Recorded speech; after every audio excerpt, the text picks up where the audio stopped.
Minnesota Vikings football fans, the Living in Loserville podcast, Purple People Eaters edition returns, and we're here to talk all sorts of stuff about the Minnesota Vikings. We keep it positive, we keep it negative. We just basically say what we feel, okay? So we are back. I'm your host, Chris Carlson. My co host, Aaron Miller, will be joining us very shortly. And there's a lot to talk about. We call it the Living in Loserville podcast because you just saw the Twins, right? You just saw the Twins in the playoffs just get shellackled. But we're not going to, sit there and talk about all the negatives here, okay? But that's why we call it that. But this week, it really doesn't fit because the Vikings took care of business at home to the Philadelphia Eagles. Nice, convincing win. It got a little tight there for, a couple of minutes, but then we, you know, extended the lead and put them away, no doubt about it. Good all around performance, really by everyone on the squad almost. The offense definitely, we knew we were going to have to pass first to run. That's exactly what we did. The play action was working to a T, especially these last 2 weeks. And we obviously know Cousins, that's his bread and butter. Good pass rush mix, I thought. It wasn't just all run, but then we weren't just passing 11 plays out of a 13 play drive or something like that. But we were able to kind of have timely runs. And the rookie running back, Matson, broke for a nice run late. So we did just enough running, especially on the number one rush defense in the league. The defense played great, especially early and late when you really needed them. You did see Philly start to move the ball and hit on some deep passes, but they shut them up pretty good. So we're definitely going to talk all about the victory that happened yesterday. And then we got to look ahead for the Vikings against the Detroit Lions on the road, which is a very pivotal game. We're 4-2. It doesn't seem like we're going to be screwed if we lose this game. But if you look at the division, the North Division, you can't be 0-3 and think you're going to have any chance to win the division. It's just not going to happen. Sorry, it's just not going to happen. So obviously a must win in that situation. Kind of funky to call it a must win at this point in the, of the season, but I believe it is. Okay, so we're going to break that down, predict it, and all that good stuff.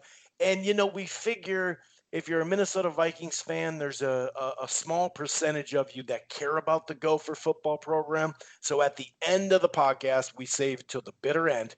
Okay, we will recap that huge win over Nebraska, just destroying Nebraska. Still can't believe what they did to them. Just made fools of them.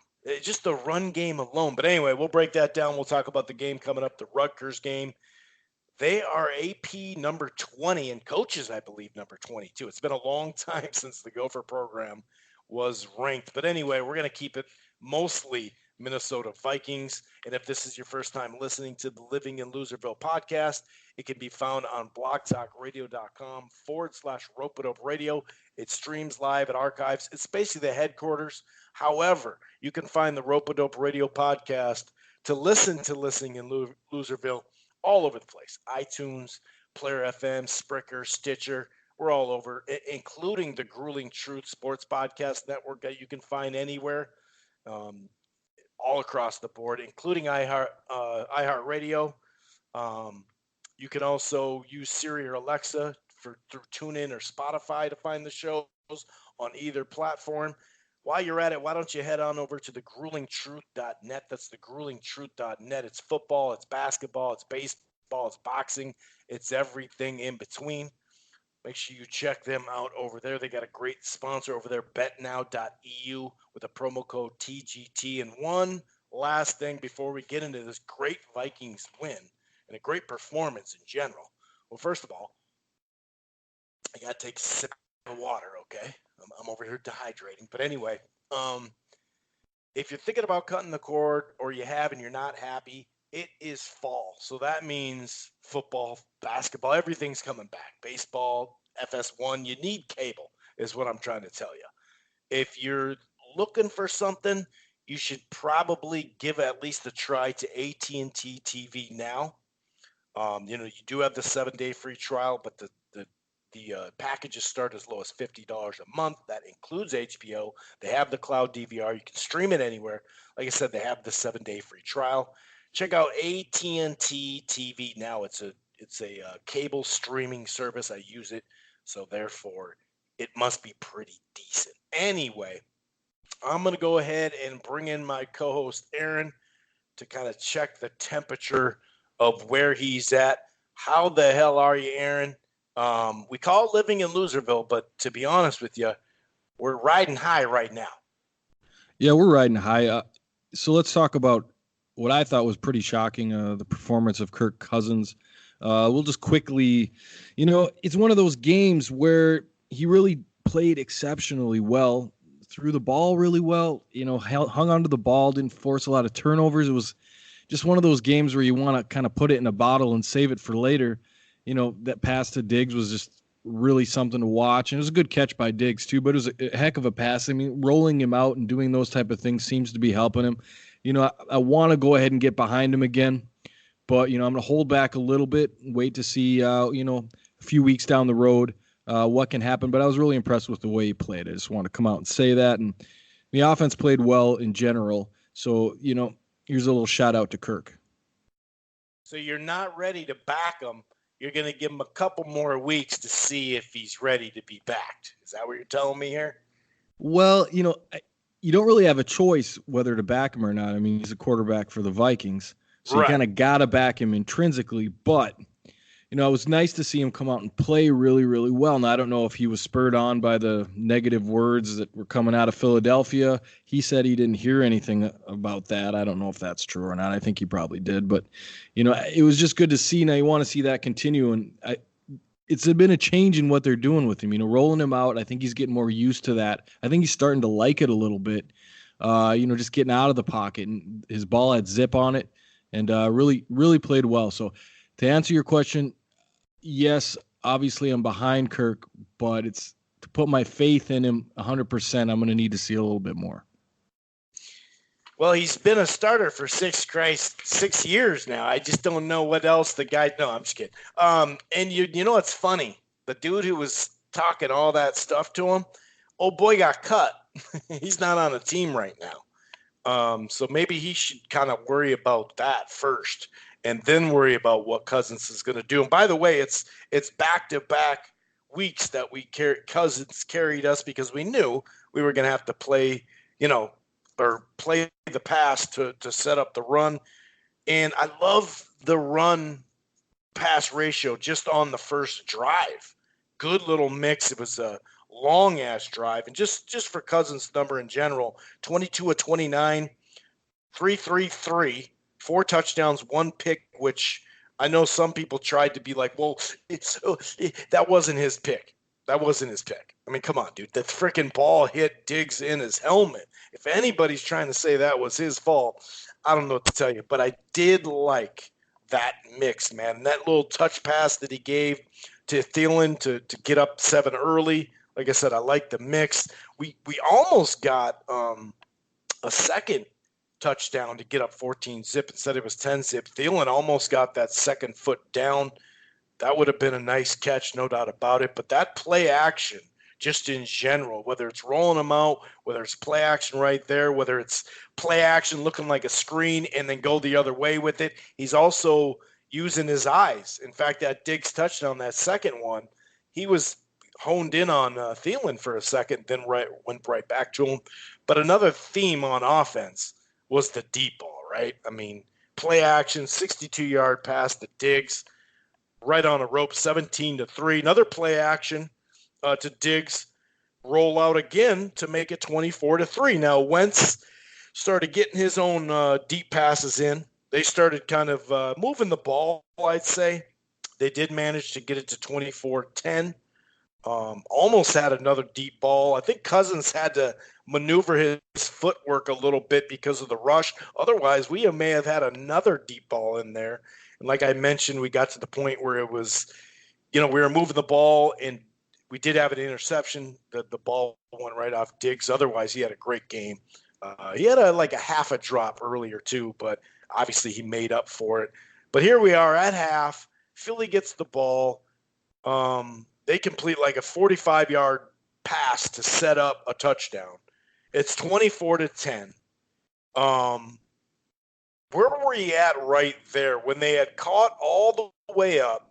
Because as of right now, or at that time, I mean, we had a 13-play drive, a 9-play drive, a 1-play drive. That was nice. I mean, we were moving the ball very well, and I liked how our defense actually did get that interception right before the half. But now Philly, cuts it to 24-17. 6-play drive, got a touchdown. Then a field goal came back, and then we started seeing them move the ball. It was 24-20, and the Vikings strike with a 9-play, 75-yard drive, 5 minute to get up 31-20. But what were your thoughts when it was 24-17, then 24-20? We started not being able to move the ball a little bit, which, you're going to not move the ball every drive. No big deal. But also we started kind of we started giving up chunk plays on the defensive end. What was your thought process? And then once we got over that hump, then we put them away. Yeah, my thought process started with the ball going off of Diggs' helmet and into the hands of Andrew Sandeo, and I'm like, Jesus, this is not good. You jump out to a good lead like that, and you just see them whittle it away. So the sky was falling at that 24-20. I mean, I'm thinking, okay, here it is. You come out and you play really well, and then something turns and doesn't go your way and down the pipe. So I really thought Philadelphia was going to probably storm back and get ahead in that part of the game. So I wasn't having good thoughts at the time. I don't know if I can use the 4-letter words here that I was thinking in my head, but I was just thinking, this is stereotypical. It's the Vikings. This is what they do. I actually said that to somebody else. I'm watching it. And then I turned around the next time we're up, by a couple scores or up by a score. And I'm thinking, okay, well, maybe I got to change my perspective a little bit and not always wait for the other shoe to drop. But I really thought the other shoe was coming down there, and I'm hard-pressed to think that you didn't think that either. Oh, yeah. I mean, it was, we can't just live in la-la land, right? We're living in Loserville. So you got to get this stuff ready. You're mentally just ready to fail. As a sports fan anyway, maybe not in life, but, as a sports fan, because we have no control over this. I know a lot of regions of the country think that they have control of their team, and we're going to sit there and, it's because of us that they win. Or like, how the Packer fans think they have stock in Lambeau Field. My question is, all right, so what happens when you sell it? Do you have a stock then? Do you get money off? No, you don't. But anyway, yeah, I was thinking, okay, dude, this is going to be the grinded out game that we actually thought it was going to be. I don't like that. We had a sizable lead, 21 points. You can't give that up. Started kind of feeling it, and then the defense tightened up. And then there was, Cousins has been off schedule a couple times a game, and that's really all we can ask for. We don't want him going too off schedule because then you never know what the hell's going to happen. But we've documented it throughout the year, even in his bad games, that there's a couple of off-schedule plays that I really liked what I saw. And like the pass where he had to get outside the pocket and he put it right to Johnson for the first down. And by the way, what was he, a 7th-round pick? I think it was a 7th-round pick, Johnson, that rookie wide receiver. He made a nice catch, was able to bring that in. They had a little end around, or no, a full-on reverse this time, actually, because the end around did work earlier with Diggs, to a lesser extent with Thielen. But then they had, a reverse, and Diggs faked a throw, then juked, and then faked it again. It was complete backyard play that I myself has used many a times, but it actually worked in an NFL game. So that was kind of a smooth little play that just kept that drive alive. So there was a couple of key plays. They don't show up really in the box score, but it's just clutch. And then, like you said, that was great pass by Cousins, great catch by Diggs, got his 2 feet in. That made it 31-20. Then all of a sudden, the defense turned it up. And I remember Kendricks got a sack on a blitz. I believe it was back-to-back sacks. And before you know it, we break a nice long run with Matson, who actually had more yards overall. He followed it up with a short TD. It's 38-20. Irv Smith Jr. is either blocking or getting a nice little catch. Nice screen pass to Rudolph as well. And then Kendrick stripped the ball. We had that fumble recovery, almost anyway. And Cousins to Treadwell. Actually, can you believe that? Treadwell got a nice catch. I couldn't believe it. And then Alexander came up with the interception. But yeah, just a couple of nice plays. And actually, we had another drive. I almost forgot, 7 plays, almost, right when you need it after that interception.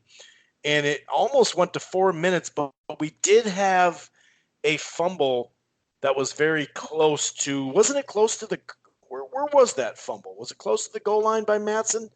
So Cook and Matson have fumbles,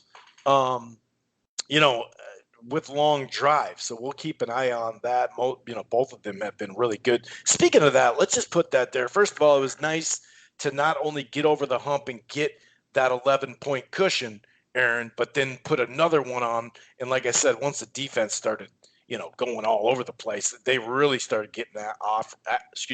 After it, Hunter got another sack to move up on that sack list at the top of the list before he turns 25. But a couple of things in the second half that you can comment on if you'd like here, Aaron, but also just the combination of Cook and Matson.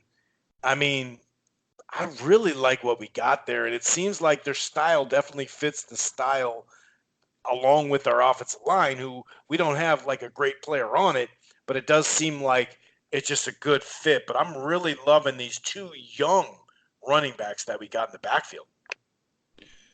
Yeah, when the draft time came around, I didn't know anything about Madison. I hadn't seen him at all. So the name to me was like, who's this guy? I figured he was pretty good just because, you take him with a 3rd rounder, or I think maybe 3rd, could have been 4th, but I think it was 3rd. And I was like, okay, well, he's got to be decent, And then I talked to you a little bit. You're telling me you'd seen him a little bit at Boise State. And that, he basically described what he is: a hard runner, quick, shifty, all those things. So I went back and I thought about that, and he's turned out to be, a great changeup for Cook. And even, you think that if Cook goes down, knock on wood, that Madison can carry the rock for 30 carries, which is, I don't think together either of them are getting 30 carries combined, but you think that Madison could, do the workload if you needed to. And Boone's just sitting back there too, making plays on special teams. And anytime you give him the rock in the game, he seems to pull off a pretty nice run out of it. So I think running back depth is really, really good. And it was good to see, Diggs get involved again. I think we had a nice, probably 4-game stretch where you just didn't see much of him. A few drops, 10, 15-yard catch, making nice catches, but just not a lot of yardage. In this one, he just kind of busted out 3 touchdowns, 167 yards on 7 catches, and great catches, great routes, torching defensive backs. It was good to see. It feels like he's back. It's one game. We'll see where that goes. But with him and Thielen, Thielen's been talking lately about he wants the deep ball. And maybe there's something in that with not seeing Diggs a lot. Because, Diggs is great at the deep ball. And, maybe schematically they want to kind of do, hold on Diggs and get everybody focused on Thielen and then break Diggs out. And then everybody forgets about, Thielen. And, maybe they're playing some games like that. I don't know. Maybe that's just a little bit too in depth for actually what they're doing football wise. But it's just good to see him back again. And, he's such an important part to this team and this offense. So it's good to see him back. And we got a lot of new kids with Irv Smith coming in, and Johnson seems to be playing well. We had a Treadwell sighting, like you said. Nice tiptoe catch on the sideline. He caught it. That's all I can ask. And so it's good to see him back in it again and, not staring at his hands, where'd the ball go type of thing. I just remember that. I'm seeing flashbacks of that Green Bay game where it just hit him right in the hands. And he, it wasn't as bad as Williamson, but it was still, you want to see him catch the balls that are sent his way. And he's got to feel like he's walking a tightrope right now, getting cut and then brought back. So he's got to make a difference. And, this team, a lot like the Golden Gophers, we'll talk about them later. I'm starting to see how it builds throughout the season. The line seems to be gelling a little bit better. That breaks the run game open.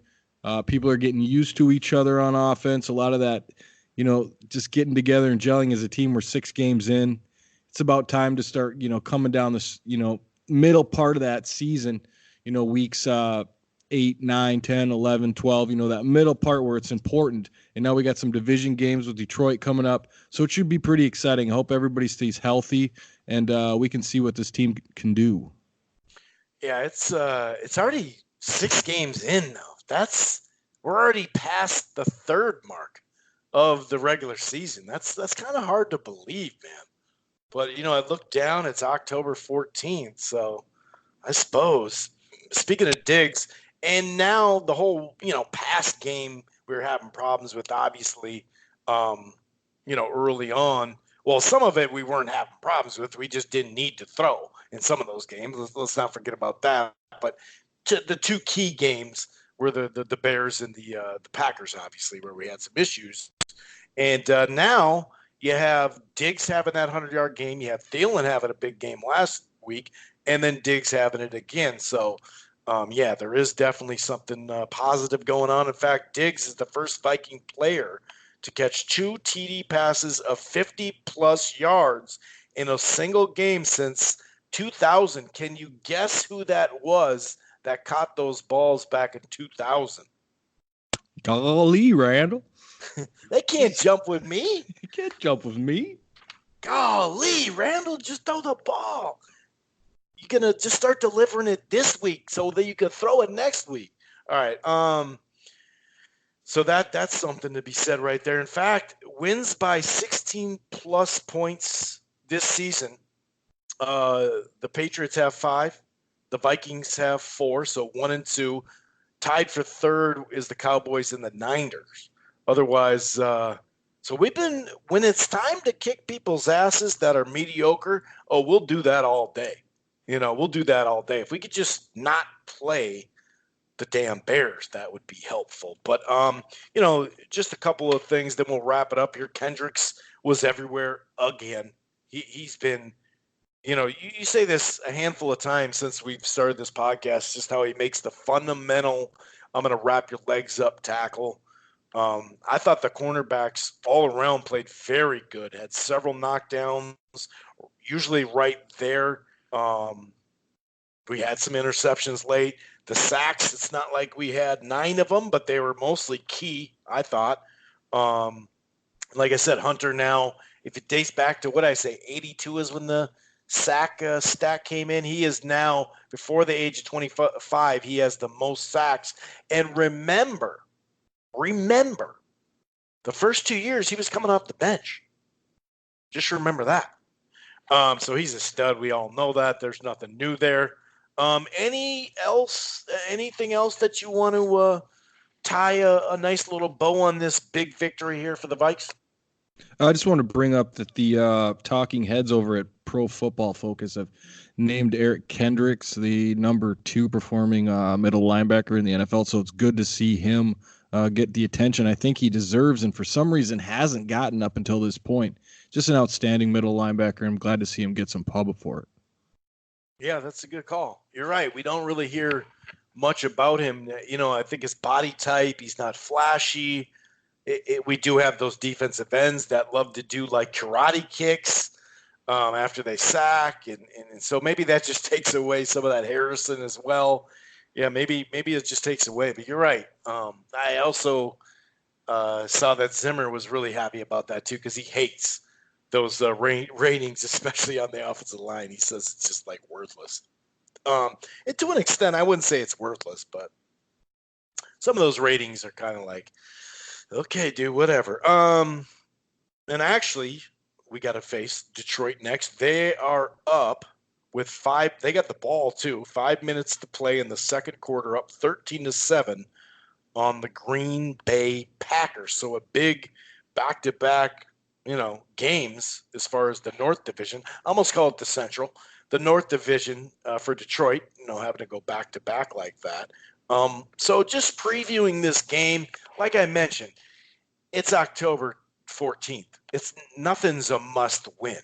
But if you're going to go 0-3 in the division, you might as well just kiss it goodbye. And I'm not saying we kiss it goodbye just yet, obviously. But if we lose the game, forget it. It's not going to happen. Because it's tough enough to beat Green Bay in Chicago back-to-back weeks. It's going to be tough enough to do that. Now, who knows? That Chicago game may not mean as much as we think it is, whatever. But it's basically a must-win if you want the division, and you just don't want to start 0-3, right? You just don't want to start 0-3, so you might as well not. And it would be a team that's a pretty good team this year. They're only 2-1-1. And who knows what they'll be? They could come in the next week game, at 2-1. So who knows exactly? But one thing we do know is, for the most part, they've been playing in really, really tight games. I mentioned this about an opponent, I think 2 weeks ago. Just very tight games. Their first game was against the Cardinals. That was a tie. I'd say that's about as tight as it gets.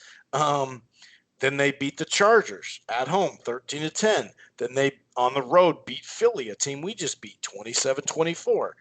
And they had a bye week last week, but the week prior they lost to Kansas City, but it was only 34-30.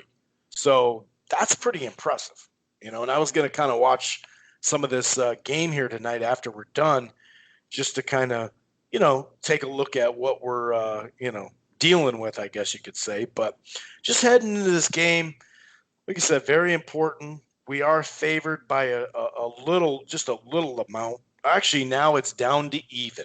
It is down to even. We are on the road. The point spread, it's even, but the over-under is sitting at 44. And a couple of things that stand out, just breaking down this game. Clearly, we have the better defense, and it's by a lot.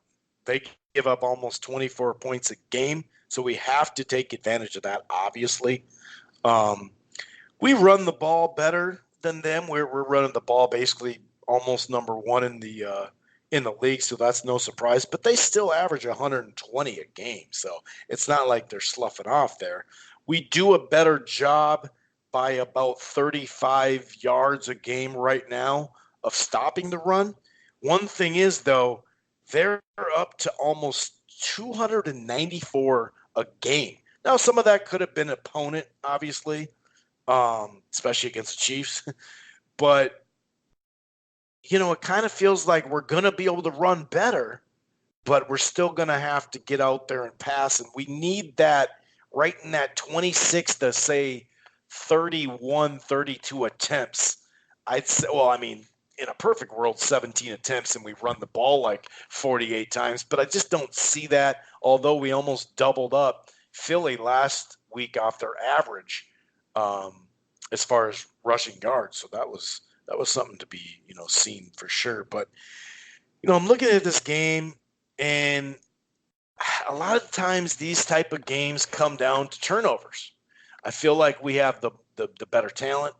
I feel like we, like I mentioned, clearly have the better defense, and we just got to bring that spread attack and keep it going and not get too conservative with the run. But, another point I forgot to make just in general about Zimmer, it's not like all he wants to do is run the ball. He just wants that pass-run mix. So if you still need to pass the ball, I think last week was perfect, 29 attempts, especially nowadays, in this league where you got some quarterbacks throwing 50 at times in a game, 50 attempts, which is unheard of prior than a couple of years ago, really, unless you were down by a lot or it's just every once in a while. But week after week, you now see that. But I just don't think he just wants to go heavy. That's what was kind of sticking out about Thielen's, when he said, well, we're not always going to run for 180 yards. It's like, well, no kidding, dude. We're not trying to do that per se every time. Well, we are trying to run. If we could run for 200 yards every game, we'd do it. But I just think that mix, we're going to need that little mix there. And the way I look at this game, I'd say it is dead even. And I think this one will come down to, it could come down to whoever has the ball last. And that could be a field goal attempt. It could be you need a touchdown to win. Or it could be, a formation of we just won the game and we're going to knee it 3 times.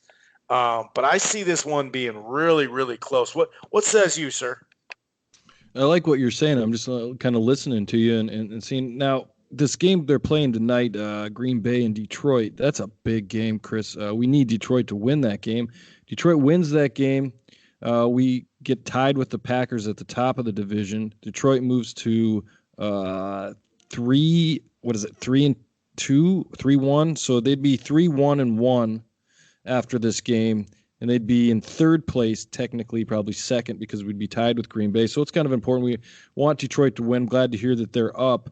But Detroit does, Detroit type of things, and you never really know what you're going to get out of them. Leading into the game here, it's interesting, Chris, as the season goes, how we're getting our division opponents front-loaded and on the road, which means that we'll get them back-loaded at home coming down the stretch this season, which is kind of a nice change. You won't be going on the road to play them. So, it might lead to a split. Hopefully we can beat Detroit there, and that would help out. Maybe, we can win the 2 games against Detroit and split with the others. That would help us in the division, but let's not get too greedy. So yeah, I mean, it's a big game being played tonight, and a big game that'll be played on Sunday. I like Detroit's defense. I think it's really improved, and we're not real familiar with it. They've got new parts and pieces. Patricia keeps adding things that he likes, and I like what he does on defense. I think that'll be more of a shock because we know Stafford, we know their offense. We see it every year. It hasn't changed that, substantially. At least the players haven't changed. Perhaps the scheme has. So, I feel like we're pretty familiar with what they want to do on offense, and we've been able to shut them down pretty well in the past. I think they've had a few games where they kind of blew up, but I think Zimmer's got a pretty good idea of what they want to do offensively. So I don't worry. I think defense should be fine. I think we got to jump on them quick because we're on the road offensively. If we can get up, 7 points, 10 points, 14 points, and let the defense go to work, that would be ideal. Not saying that's going to happen, but, it'd be nice at least to let the defense play with a lead on the road, especially in that building where the fans can turn on them. And, they start to think that, they're the Detroit Lions and this is kind of what they do. And then, make offensive adjustments. I think we're going to continue to do the, run, pass to run type of deal, come out with screens, check downs, get Cook out in space, runs to the outside, things like that to kind of loosen it up on the edges, and then go ahead, run play actions and plays up the middle. So, I mean, it's a tough one to call, you're right, because it could go so many ways because these games every year are quirky and you just don't know, sometimes they're close. Sometimes when you think they're going to be close, it's a blowout. So you never really know. These are kind of the enigmatic games of the season, the 2 Lions games. And they're always, fun to watch, but you never really know what you're going to get. It just seems to always be that way. So, I think it's going to be a little bit more lopsided than you. You think it might come down to something, at the end. And I think that's a very possible scenario that could occur. But I'm going to go with the Vikings, getting 24 points. And then kind of their defense, the Vikings defense sort of being a little tougher for the Lions to deal with. I give them 13. So I'm going 24-13 Vikings. I just don't see their offense doing much against the defense that's just seen them so many times. Yeah, and we have a good record against them overall. And I do remember, in fact, I remember 2 years ago in that 13-3 season, I remember one time just looking at the game like, God, we could have won this game like 3 separate times. And that was just hogwash. And then we went on and made a nice run or whatever, but that's obviously neither here or there. But yeah, I think it's going to come down to at least the last 5-6 minutes or something like that. I think we're in for a tight game. I want to see how we do in that type of game too. Because historically we haven't done that well, especially on the road too. So I got it. What was my score? 26 to, what was it? 26 to 17, or no. God, I had it written down, I thought. Oh, I think it was 27 to 20. Yeah, 27 to 20. So we both got them winning the game. And you know what? Sometimes, man, so this DetroitSportsNation.com is reporting, and actually it's from Hold That Thought on Twitter. Treadwell is running off at the mouth. He got a catch in total meaningless time.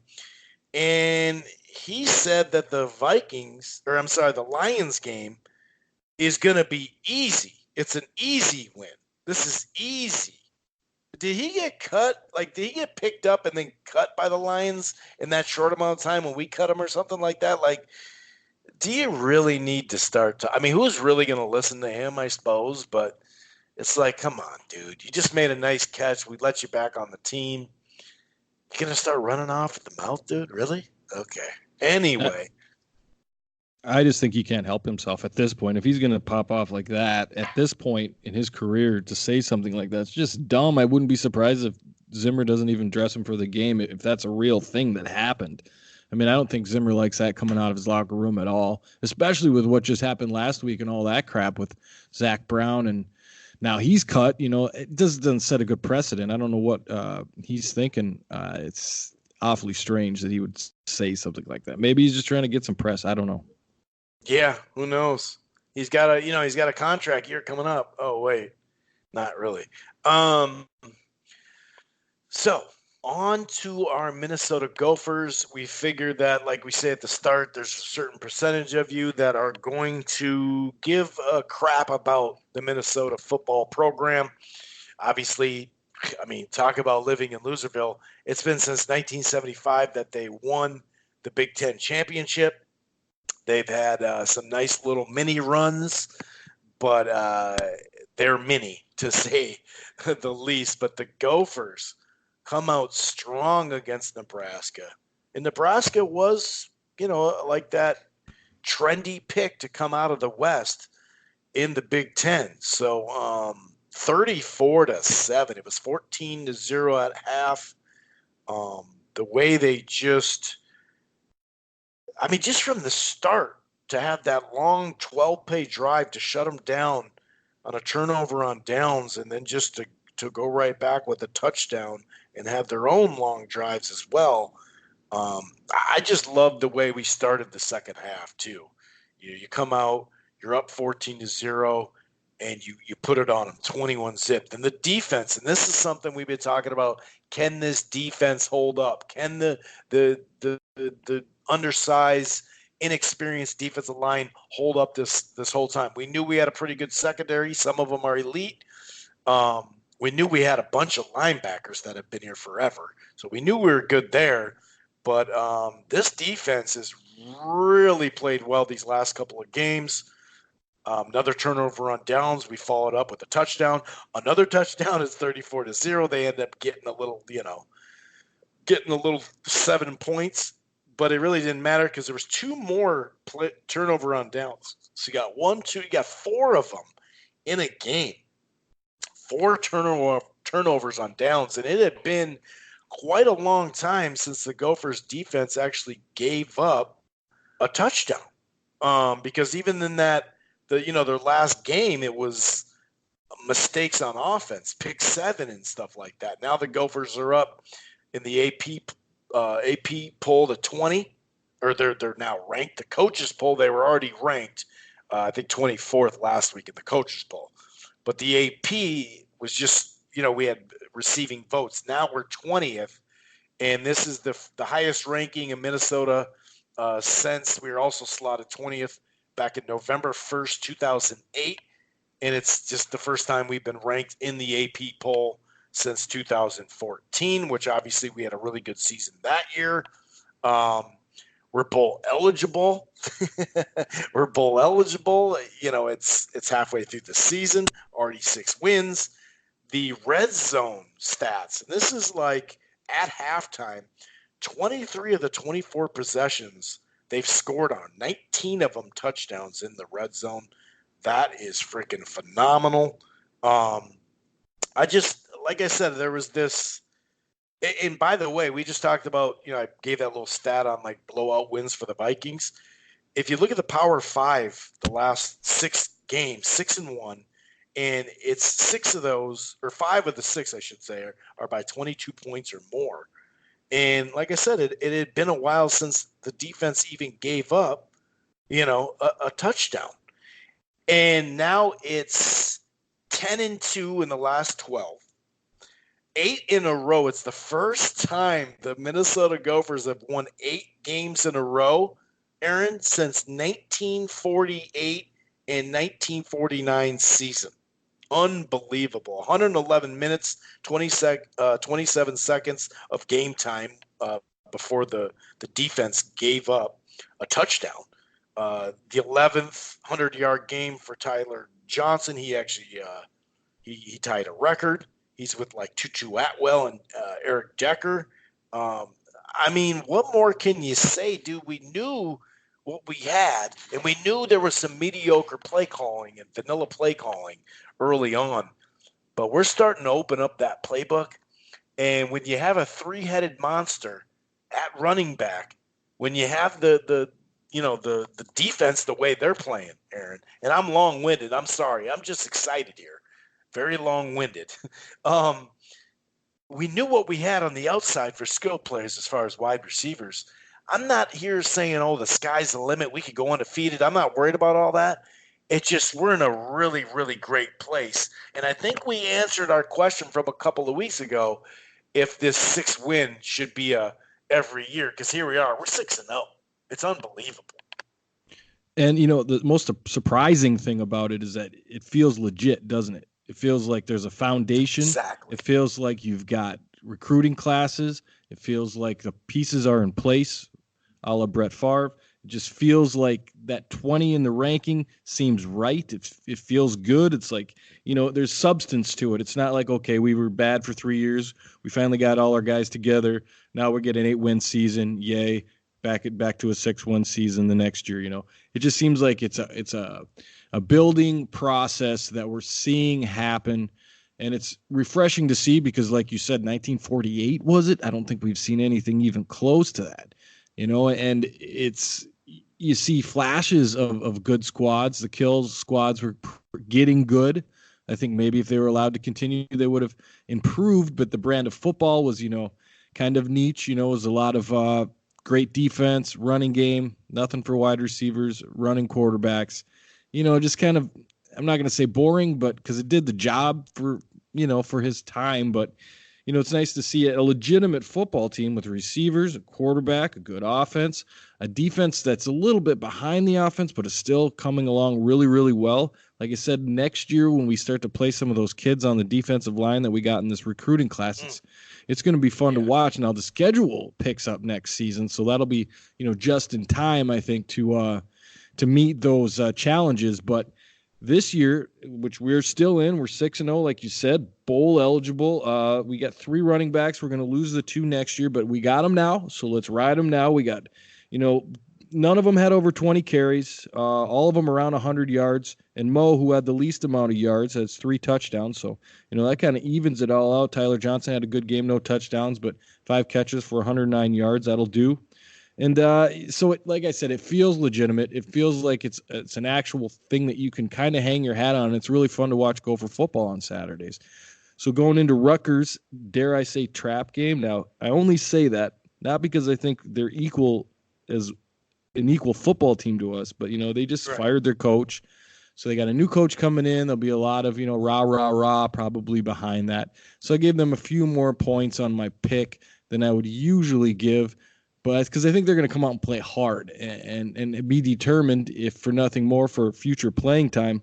So I really feel like, you know, is it a trap game? A lot of people are saying that. You know, I don't know exactly what you call a trap game. You know, you think you're going to win and you lose. Okay, well, you know, even if we did, knock on wood, not the worst thing in the world. It's a shitty loss, but we go on. So, but I got a feeling we'll win this one, move to 7-0.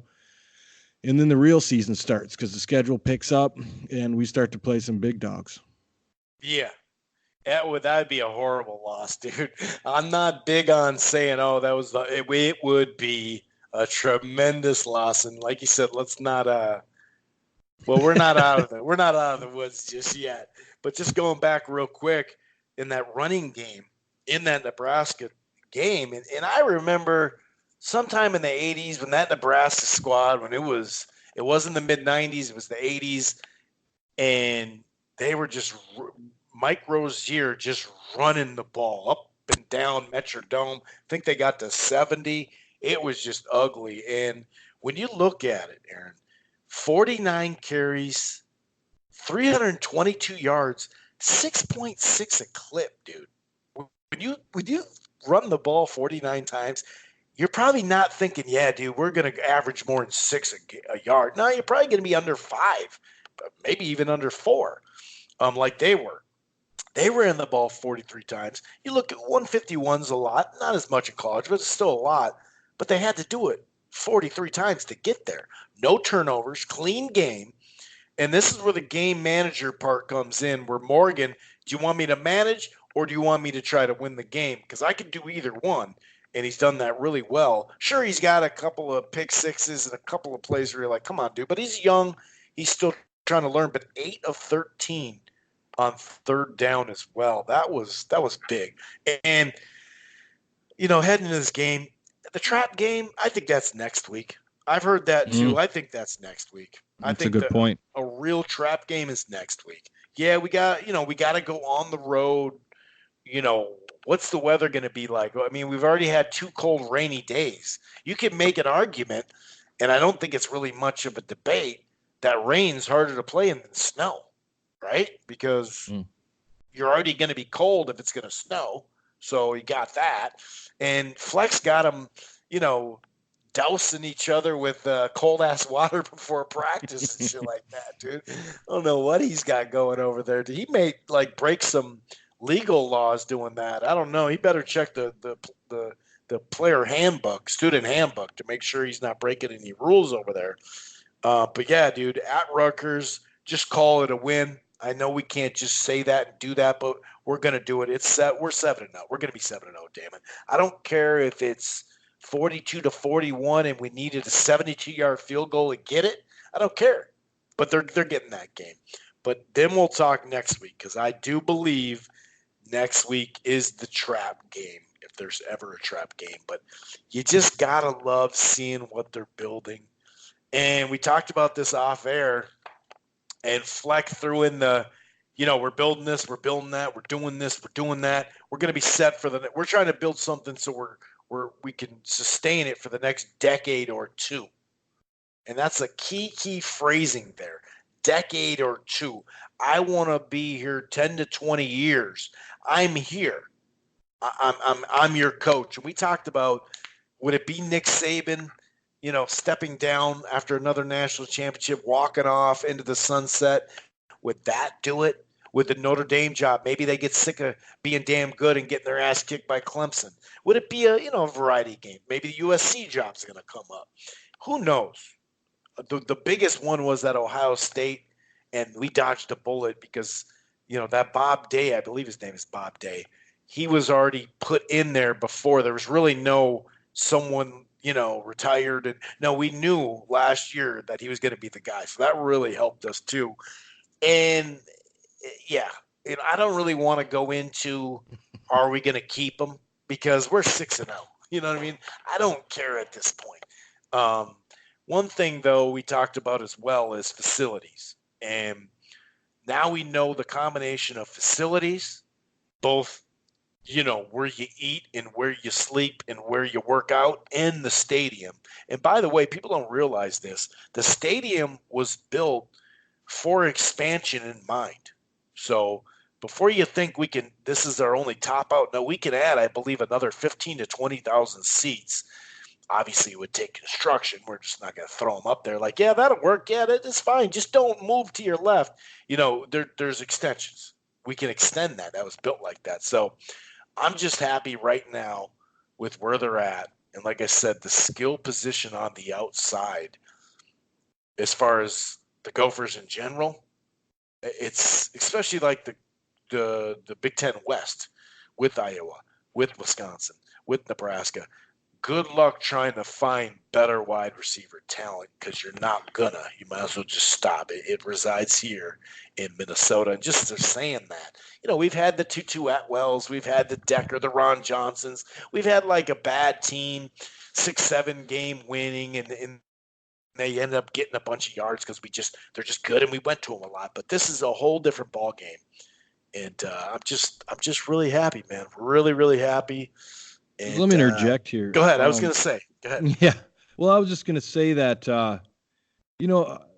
all your points were good, but going back to the facilities point, I didn't realize it till you were talking about it, but this is the first year that they've had that stadium to themselves.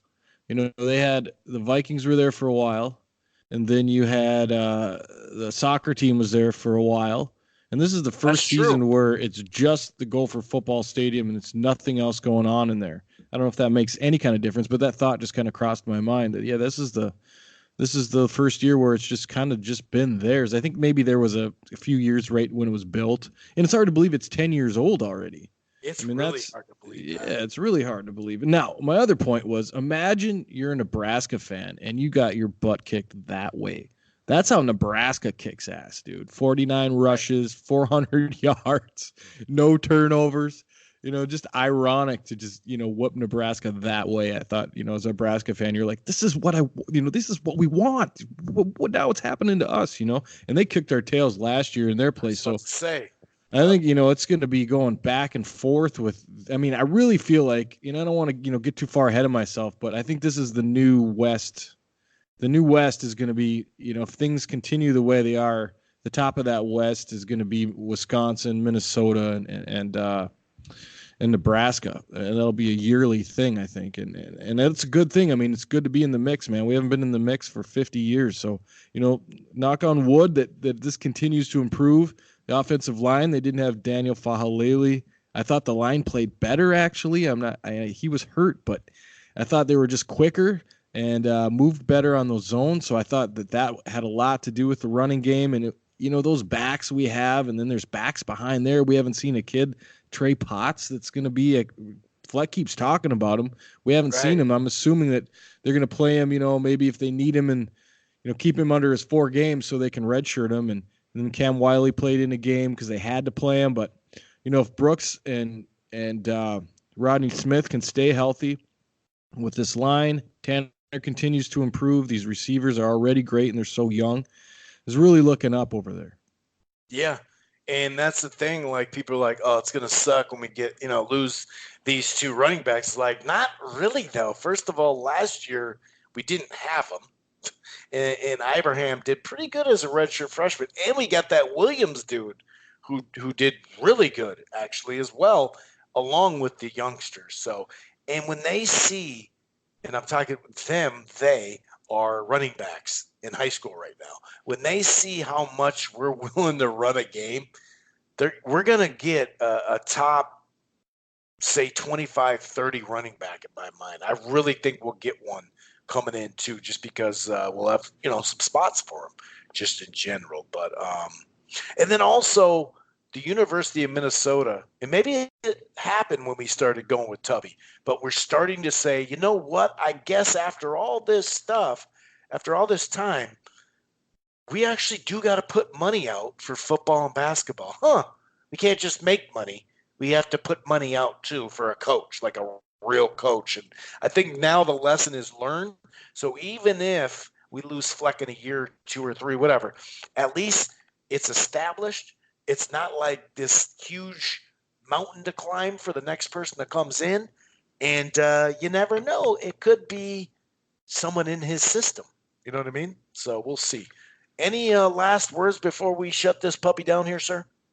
No, I mean, I'm glad you brought that up. And I think that, I don't want to get into my whole hockey team and all that crap about where the money really went back in those days. So it's good to see, like you said, that they're spending money on the football and basketball program. And, it only pays off. It takes money to make money, so they say. So I'll give you my pick for the next game. I think it's going to be closer than we think it's going to be. I think we're going to score. Not at will, but we'll score a lot. I got us winning 38-21. I'm going to give Rutgers just some rah-rah points there just for new coach and all that stuff. It'd either go one way or the other with them. Either they'll score no points or they'll score 21-28. Hard to figure out. I guess we'll see. Yeah, that's a good point. We didn't give our scores. I think it's crazy. It's like the first time. It's actually crazy, dude. So we're favored by 29.5 points. Which is crazy. The most the Gophers have been favored by since September 16, 2006, when they were favored by 41 over Temple. They won 62-8. This data only goes back to 1998, but that's pretty crazy, dude. So I agree. Like I could see the first, let's say, quarter and a half, some stuff goes wrong. Like kind of like they have been actually. The defense hasn't been giving up the points. It's been offensive mistakes and pick sixes and scooping scores and just random stuff like that. So I think something like that will happen, and then we'll start to just kick their ass. So I'm looking at 41 to 17 or something like that. But that is it for the Living in Loserville podcast, Purple People Eaters Edition. We'll be back next week. Enjoy the games. Let's hope we can get 2 victories. Peace.